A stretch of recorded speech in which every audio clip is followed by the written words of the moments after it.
तर आपल्या प्रभाग क्रमांक 5मध्ये रमणमाळा येथे काय वातावरण आहे? निश्चितपणानं हा प्रभाग पूर्वीपासून म्हणजे पूर्वीचा रमणमाळा प्रभाग असू दे, नागाळा पार्क असू दे, लाईन बाजार असू दे आणि ताराबाई पार्क या चारही प्रभागांचा मिळून हा नव्या रचनेप्रमाणे 4 प्रभागांचा हा एक प्रभाग 5 झालेला आहे. आणि या प्रभागामध्ये पहिल्यापासून काँग्रेसचं प्राबल्य आहे. इथं छत्रपतींना मानणारे सगळे नागरिक आहेत, छत्रपतींच्या छत्रछायेखाली राहणारे सगळे नागरिक आहेत. त्यामुळं निश्चितपणे जे वाड्यावरून आदेश येईल त्याप्रमाणे काँग्रेसचा उमेदवार निश्चितपणे 4च्या 4 विजयी होतील. जनता कशा प्रकारे कौल दिला असं वाटते तुम्हाला?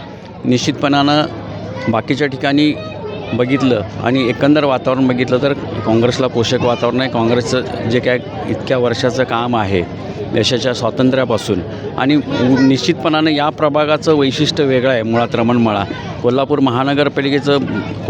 महानगरपालिकेत रूपांतर झाल्यानंतर पहिल्या या शहराचे प्रथम नागरिक बाबासाहेब कसबेकर हे पहिले महापौर या प्रभागातून दिले. त्यानंतर दुसऱ्या टर्मला DM रेडेकर साहेब महापौर झाले आणि त्यानंतर आज सगळ्यात महत्त्वाचं या 4 उमेदवारामध्ये 2 उमेदवार असे आहेत की सात्वी येवलेजे या कोल्हापूरच्या महापौर राहिलेले आहेत, अर्जुन माने उपमहापौर राहिलेले आहेत. म्हणजे नुसतं प्रभागाचं नाही तर शहराचे व्हिजन असणारे उमेदवार या प्रभागातून उभारत आहेत.